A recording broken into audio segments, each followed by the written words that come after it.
राधे राधे दोस्तों। सकट चौथ यानी तिलकुट चौथ अब की बार 29 तारीख की है। उस दिन हम व्रत रखते हैं और हम पूजा कैसे करें आइए आपको बताते हैं। इस तरह से गणेश जी के लिए आप एक चौकी सजा लीजिए। चौकी पर हमने फूलों का आसन दे दिया है और यहाँ पर हम गणेश जी के लिए यहाँ पर सिंहासन हमने बना लिया है और इस पर भी हम यहाँ पर फूलों का आसन लगा देंगे और उसके बाद ही हम गणेश जी को स्थापित करेंगे। इस दिन सभी माताएं बहनें सुबह को स्नान करती हैं, स्वच्छ कपड़े पहनती हैं और सारा दिन गणेश जी का व्रत रखती हैं और शाम के वक्त पकवान बनाकर गणेश जी की कहानी सुनकर पूजा कर अर्चना करती हैं और गणेश जी भगवान से अपनी संतान की लंबी आयु के लिए वरदान मांगती है। तो आप इस तरह से यहाँ पर गणेश जी को चौकी पर स्थापित कर दीजिए और सभी भगवानों से प्रार्थना कीजिए कि वे आए और अपना स्थान ग्रहण करें। इस तरह से हमने यहाँ पर आप फूलों का आसन दिया है तो आप चावल का भी आसन दे सकते हैं। सकट चौथ की पूजा में तिल का प्रयोग किया जाता है, तिलकुट बनाए जाते हैं, लड्डू बनाए जाते हैं और शाम की पूजा जब हम करते हैं उसमें तिल चटकाए जाते हैं। तो सबसे पहले हम यहाँ गणेश जी को जल से यहाँ पर हम निवेद्य कर लेंगे और इसके बाद हम यहाँ पर हल्दी चंदन का तिलक लगाएंगे। आप गणेश जी को चंदन का भी तिलक लगा सकते हैं, हल्दी का लगा सकते हैं और माता लक्ष्मी को कुमकुम लगाएंगे। तो इस तरह से हमने यहाँ पर टीका अर्पित कर दिया है। आप दीपक पर भी यहाँ पर टीका लगा लीजिए, जल के लोटे पर भी आप टीका लगा लीजिए और उसके बाद हम यहाँ पर जो भी हमारे पास फूल सामग्री है या फल है उसे भी हम अपनी पूजा में चढ़ा लेंगे। गणेश जी को दूबा अधिक प्रिय है। कोई भी पूजा हो गणेश जी को दूबा सबसे पहले चढ़ता है और वस्त्र रूपी कलावे में हम यहाँ पर माता लक्ष्मी जी को कलावा अर्पित करेंगे और गणेश जी को हम जनेऊ अर्पित करेंगे। आप चाहे तो माता लक्ष्मी जी को चुनरी अर्पित भी कर सकते हैं।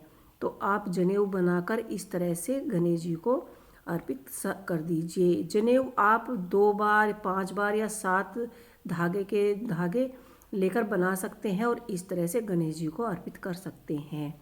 गणेश जी की आज के दिन कई कहानियाँ सुनने को मिलती हैं, बहुत सारी कहानी कही जाती है, पढ़ी जाती है।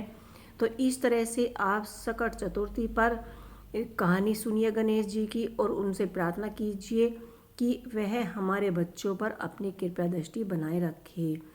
तो इस तरह से सभी माएँ अपने बच्चों के लिए उपवास रखती हैं और बायना निकाल कर सासू माँ को देती हैं।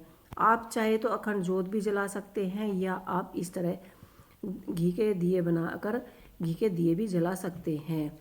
और इसमें तिलकुट अलग लिया जाता है और कहानी सुनने के लिए तिल हम थोड़े से तिल अलग कटोरी में ले लेंगे और गणेश जी को हम पीले और लाल रंग के पुष्प अर्पित कर देंगे और माता लक्ष्मी जी को भी हम यहाँ पर पुष्प अर्पित कर देंगे।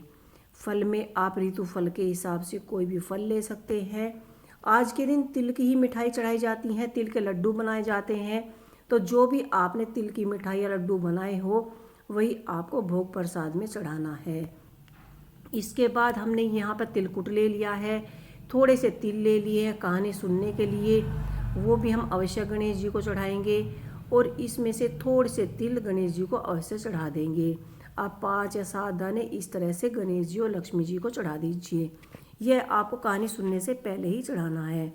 इसके बाद आपको दक्षिणा चढ़ानी है, जो भी दक्षिणा देनी है आप वह दक्षिणा रखिए। और यहाँ पर हमने एक करसी कर ली है क्योंकि आज के दिन सकट चतुर्थी पर यहाँ पर तिल चटकाए जाते हैं हमारे यहाँ पर। तो हम ऐसे हाथ में तिल लेकर 5 बार गणेश जी का नाम लेते हुए यहाँ पर तिल चटकाएंगे। तिल चटकाने के बाद हम गणेश जी की आरती करेंगे, उनकी पूजा करेंगे और हाथ में तिल लेकर कहानी सुनेंगे। और उस कहानी सुनने के बाद जल देंगे सूर्य देव को और जल देने के बाद हम अपनी सासू माँ को जो भी बायना हमने निकाला है हम उनके पैर छूकर उनका आशीर्वाद प्राप्त करेंगे और बायना हम अपनी सासू माँ को देंगे। उसके बाद ही हम अन्न जल ग्रहण करेंगे। तो इस तरह से आप सकट चतुर्थी यानी सकट चौथ या तिल चौथ भी इसे कहा जाता है, हम उनकी मनाएंगे। और जो आपने हाथ में तिल लिए हैं वे गणेश जी और माता लक्ष्मी जी के चरणों में चढ़ा दीजिए। तो इस तरह से हम दिया ले लेंगे और गणेश जी की आरती गाएंगे, माता लक्ष्मी जी की आरती गाएंगे और उनकी आरती करेंगे। और इस तरह से आप सकट चौथ की पूजा कर सकते हैं और भगवान गणेश जी से अपने बच्चों के लिए लंबी आयु के लिए वरदान प्राप्त कर सकते हैं।